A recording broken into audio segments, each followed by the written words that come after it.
Hola a todos, bienvenidos a Invernomics, mi nombre es Sergio y vamos a hablar de lo que ha pasado en Arabia Saudí. Vaya noticia.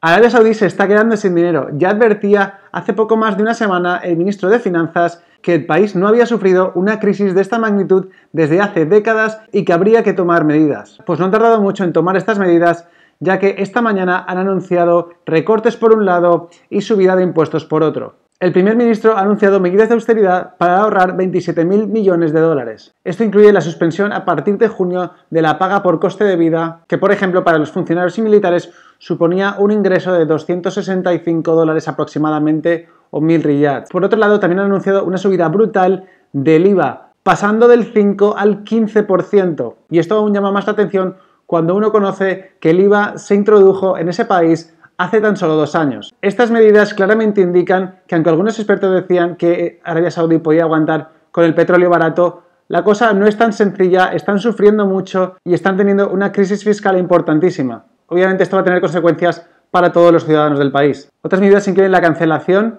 o suspensión de gastos operativos e inversiones en los distintos ministerios, así como los fondos destinados a hacer realidad el programa 2030, que pretende modernizar la economía del país diversificando y reduciendo su dependencia del petróleo. Además, un comité de expertos se reúne esta semana para revisar los salarios de lo que serían más o menos como empleados públicos, pero no funcionarios, ya que estos cobran bastante más que los funcionarios típicos y se prevé recortes importantes también ahí. Esto pone a Arabia Saudí en una situación complicada. Recordemos que Arabia Saudí se abrió al mercado de bonos internacional en 2016 y también sacó a bolsa su gigante petrolera Aramco, con la que consiguió recaudar 26.000 millones de dólares aproximadamente. Estas medidas han llegado después de que en el primer trimestre el Estado gastara 9.000 millones más de lo que ingresó, es decir, su déficit fiscal fue de 9.000 millones en el primer trimestre. Esto es lo que ocurre cuando tus ingresos se desploman un 22% y tus gastos se mantienen igual o incluso mayores. Lo que es peor es que el ministro de Finanzas cree que Arabia Saudí puede llegar a perder hasta el 50% de sus ingresos por petróleo este año respecto al año pasado. Esto es un gran problema para un país muy poco diversificado donde el 70% de sus ingresos públicos provienen de ahí. ¿Qué significa eso? Pues que se van a ver obligados a acudir a los mercados a pedir 60.000 millones para cubrir el agujero fiscal que se está produciendo.